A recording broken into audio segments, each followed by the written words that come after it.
We are reacting to 2026 predictions. Let's go.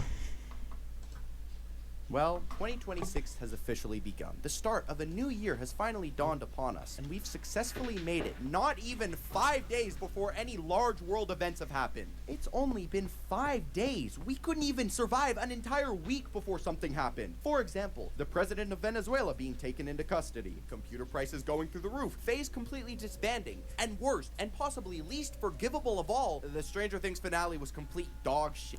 So if it weren't obvious already, the year's off to a fantastic start. However, not all is lost, because at the time of recording, we still have 358 days left of the year. So that leaves us with plenty of time to go over some events and my predictions for things going on in 2026. Now, this year marks us officially being over halfway through the 2020 decade. So if you do some calculations in your head, you'll probably come to the conclusion that 2016 was already 10 years ago. And this is what so many people consider to be the greatest year of the 2010 decade. And I can't really blame people for thinking this. I mean, Pokemon Go was at its peak, Stranger Things had just come out, the music was fire, the fashion was...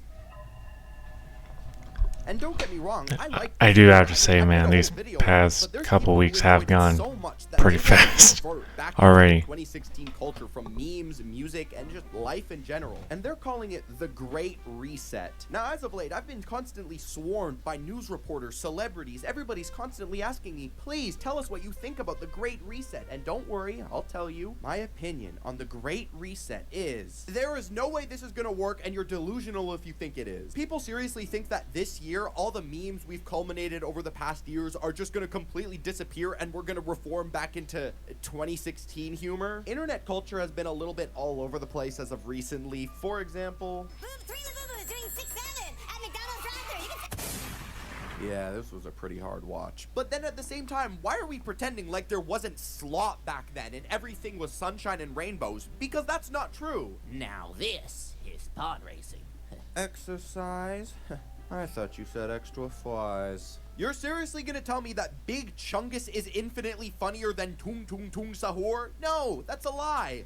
They're equally as good. This year, the FIFA World Cup is happening in 3 different countries: Mexico, the US, and Canada. This is something I think has been a long time coming, and people have been waiting for something like this for a pretty long time. There's a huge amount of fans and players of the sport who live in all 3 of these different countries, so I think this is a really good thing, especially considering the fact that the past 2 World Cups have been held in countries all the way across the world, like Russia and Qatar. Most people in the West aren't able to just impulsively hop on a plane and go to Russia for the weekend. So, thankfully, FIFA, being the loving and caring organization they are, decided to spread it out within 3 different countries. And in the process of doing it, they somehow made it even less accessible for the normal person to go to a game. The ticket prices, if you want to see a game, are so ridiculously Just like the Olympics, it's best to watch it on TV. In the 2022 Qatar World Cup was $205, compared to the 2026 World Cup being an average of $2,030. This is so ridiculous and unfair. The only reason they're making tickets so expensive is because they know that there's a higher demand for it, so they're gonna get more money out of it. The CEO of FIFA currently is so unbelievably money hungry, it's ridiculous. This guy has managed to take the beautiful sport that's cherished by people around the world and found a way to siphon money into his pocket using it. Thankfully though, it seems that tickets have lowered a little bit, considering now the cheapest one you can find is $60 to $120, which is undoubtedly a good thing. But it doesn't matter if scalpers immediately bought out almost every single ticket, now making the cheapest possible one you can find like $300. What's the point of going if by the time I finally get all the way up to my seat way in the back of the stadium, the game's already like half over? The only 3 teams I want to see play a game are Spain, France, and Argentina. I don't care who they play. They could play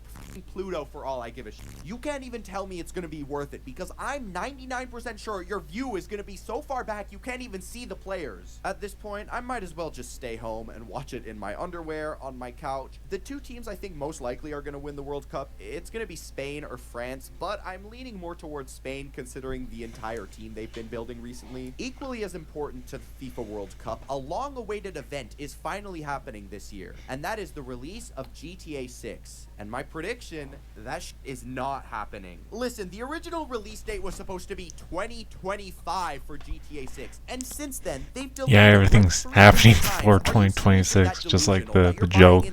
third time's the charm, and this is finally time where it's gonna get released, guys. No, of Like, course it's not. this is I'm happening already before feeling the GTA with the 6, fact that it's guys. Not releasing this year and saving myself from future disappointment. I'm not sure about the rest of you guys, but I'm so willing and ready to wait however long it takes for this video game to be released. I mean, the whole reason they've delayed the game so many times is because they don't want to release a mediocre product, right? And considering it's currently the most expensive video game ever made, with production costing over $1 billion, yeah, when this game releases, there's going to be a noticeably large amount of people not coming to work. It's been anticipated for way over a decade. The amount of people who are just going to be locking themselves in their room and no-lifing for like an entire month is going to be ridiculous. Even if the game really does cost like $150 that some people are speculating, I'm willing to guarantee they're still going to make it back within 3 days of it being released. The wait for this game has been so long and excruciating. Back before the first trailer was even announced, people were making videos constantly saying, guys, Rockstar sent me an official unreleased version of GTA 6. Since the most recent release in the franchise, there have been 3 different presidents, It's satire. multiple technological advances, 4 World Cups, and Definitely even satire. a global pandemic which shut down the entire world. All that before the first trailer was even released. But I have faith that the wait is going to be worth it. My next prediction for 2026 is that the official full version of the files are going to be released. Now listen, if those of you haven't heard, which it's pretty much inescapable on social media and everywhere else, the files have finally been released. However, if you do, a quick little glances around, you may notice that there seems to be some information redacted, not available to the public. And tons of people, rightfully so, are getting really angry about it. So I think that somehow, some way, the full, uncensored, untouched version of the files are going to be released online. Now, I don't think this is going to come officially from any sort of government source. Absolutely not. I think that there's somebody out there so angry and pissed off about this entire situation and the handling of it that they're going to take matters into their own hands and hack into some sort of government system and release the files themselves. Now, the aftermath for what follows is nothing. I don't think anyone's going to go to jail for it. I think if something like that is to happen, the person who would end up getting the most jail time that is the hacker list to release them in was the sure first place. something Now, else. I listen, mean, dude, people I'm have not been the talking most about it tech-savvy for person years ever when it about comes to this PCs with or that hacking.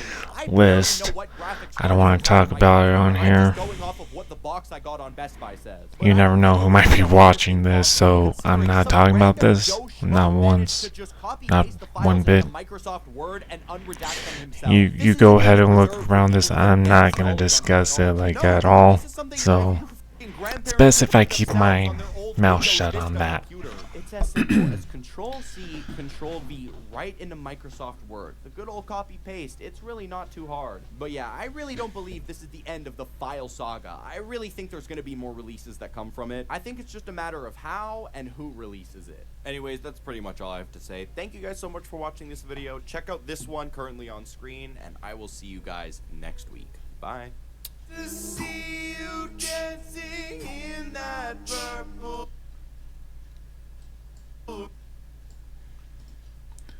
And anyway, thank you guys for watching this video. I know it's pretty short than usual. Well, my expectations for 2026 is I hope it'll be a lot more smoother than the first half of this decade. It was pretty rough the past 5 years. Yeah, the COVID era. That was like a big old mess. Yeah, and especially with everything else, I don't want to go into the detail about that. So I hope that 2026 will be better. Hopefully things will get more resolved, smooth things out, going back to I hope we'll get back to the way it was. So anyway guys, nice talking to you. I'll see you guys later. Peace.